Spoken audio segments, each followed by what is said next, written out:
Écoute, un jour j'ai demandé à un animiste, qui pensez-vous être pour prétendre que c'est vous les plus forts? L'animiste me répond, nous sommes une croyance traditionnelle selon laquelle toute chose possède un esprit, c'est-à-dire les arbres, la pierre, l'eau et les animaux. Mais ceux qui sont nos repères, nos guides et qui nous protègent, ce sont nos ancêtres, car notre foi est basée sur nos ancêtres. Alors je prends la parole et je lui dis, vous n'êtes pas les plus forts parce que vous comptez sur l'esprit de vos ancêtres.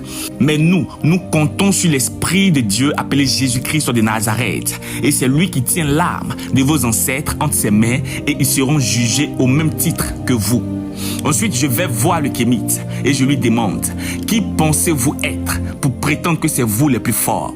Le kémite me répond, nous réclamons de la spiritualité et de la science religieuse depuis l'Égypte antique.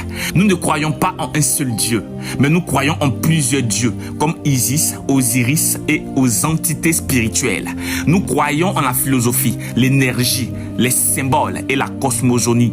Alors je prends la parole et je lui dis, vous n'êtes pas les plus forts parce que vous comptez sur la spiritualité des dieux égyptiens.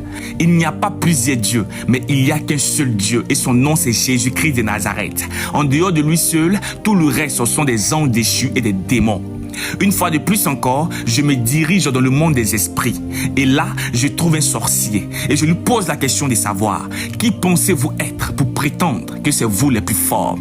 Le sorcier me répond, nous travaillons la nuit. Nous manipulons les esprits et les âmes dans le but de les nuire, les contrôler, les attaquer, les rendre malades, les emprisonner, les bloquer, les voler et les détruire. Nous travaillons avec des forces démoniaques dans le but de manger la chair et de boire le sang. Alors je prends la parole et je lui dis, vous n'êtes pas les plus forts parce que vous comptez sur des forces démoniaques et sur des pratiques occultes. Mais la Bible déclare qu'ils ont été vaincus à cause du sang de l'agneau. Et devant lui, tout esprit fléchit et toute langue confesse qu'il est Seigneur. Et son nom c'est Jésus-Christ de Nazareth. Une fois de plus encore, je me dirige vers le médium et je lui pose la question de savoir, qui pensez-vous être pour prétendre que c'est vous les plus forts? Le médium me répond, nous sommes la voix, les yeux, les oreilles des ancêtres. Nous recevons des messages ou visions du monde invisible. Nous communiquons avec les esprits, les morts ou des entités spirituelles et nous croyons en la puissance du Dieu de nos ancêtres. Alors je prends la parole et je lui dis, vous n'êtes pas les plus forts parce que vous êtes rien sans vos ancêtres. Ils sont juste une copie de la spiritualité. Mais il y a l'original qui tient la clé de toute spiritualité et son nom c'est Jésus-Christ de Nazareth. Étant toujours poussé par la curiosité, je me dirige encore vers le marabout et le féticheur. Et je leur pose la question à savoir, qui pensez-vous être pour prétendre que c'est vous les plus forts? Ils me répondent en disant, nous sommes comme vos prophètes, mais associés à la tradition et à l'islam. Nous utilisons des écritures, des prières, des livres magiques et des talismans.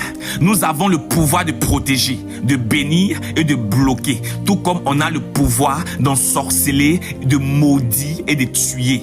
Nous travaillons avec des fétiches, des objets mystiques et nous tissons des alliances avec des esprits étrangers.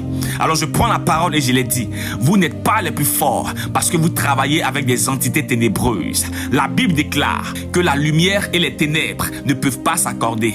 Vous vivez dans les ténèbres et nous vivons dans la lumière. Si vous devriez travailler avec une personne, c'est celui qui est le chemin, la vérité et la vie. Et son nom c'est Jésus-Christ de Nazareth. Toujours dans ma quête de recherche, à savoir qui est le plus fort, je décide de me rendre dans le royaume du diable. Je croise un sataniste et je lui pose la question de savoir, qui pensez-vous être pour prétendre que c'est vous les plus forts? Le sataniste me répond, nous sommes soumis et consacrés à Satan et aux démons. Nous avons pour but de rejeter Dieu, de posséder et contrôler le monde, de s'aimer la distraction et de faire perdre la foi de beaucoup d'entre vous. Nous avons établi des rituels, des pactes, des sectes et des invocations et nous manipulons les hommes avec la gloire, la célébrité, les buzz, l'argent, les jeux hasard, la facilité et des sacrifices. Mais notre arme la plus puissante, c'est la mort.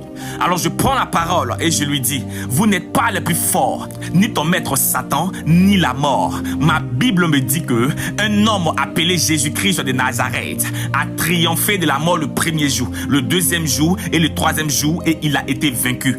Tout pouvoir, toute domination et toute puissance lui ont été soumis dans le ciel, sur la terre et sous la terre. Et aucune entité, aucune spiritualité, aucune religion, aucune tradition n'est au-dessus du nom de Jésus-Christ de Nazareth. Que ceux qui ont l'esprit entendent mes paroles maintenant. L'heure est venue où la revendication d'une divinité ne doit plus reposer dans les paroles, les discours et les débats, mais dans une démonstration de pouvoir et de puissance. L'heure est venue où nous devons assister dans ce siècle présent à des événements comme celui des 400 prophètes de Baal, des mystiques, avec des autels sur lesquels ceux qui adorent véritablement le vrai Dieu feront tomber le feu du ciel sur l'autel, comme le prophète Élie, pour mettre fin au débat.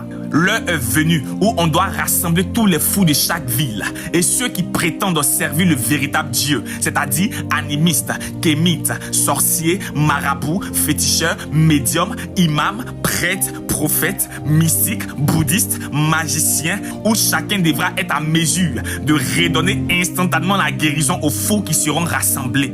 L'heure est venue où tous les prêtres traditionnalistes ou ancestrales, avec toutes les églises de Jésus, doivent s'y rendre dans les rues et dans les hôpitaux pour guérir toute maladie et ressusciter les morts dans les morgues. Et nous verrons le Dieu de qui sera à mesure de démontrer sa puissance. L'heure est venue où les chefs d'État de chaque pays doivent organiser des événements de démonstration de puissance pour attester qui sera le Dieu que tout le peuple devra servir. Et les fausses religions seront tous exterminées comme les magiciens et les mystiques qui ont été mis à mort au temps de Joseph parce qu'ils n'ont pas pu interpréter le songe de Pharaon. En vérité, je vous le dis, personne ne tiendra devant le nom de Jésus-Christ de Nazareth, car c'est lui le plus fort. Si votre Dieu est Dieu, nous le saurons. La vraie spiritualité, c'est pas votre sortie astrale.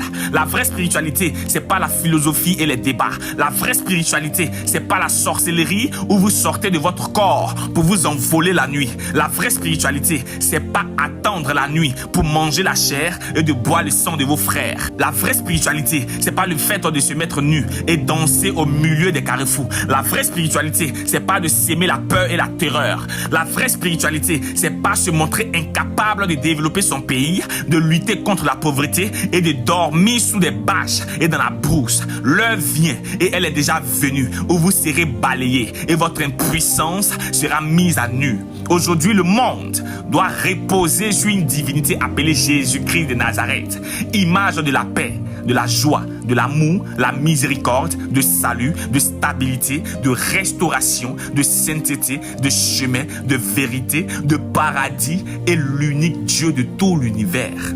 Alors ne garde pas ce message pour toi seul. Partage avec une âme et sois béni.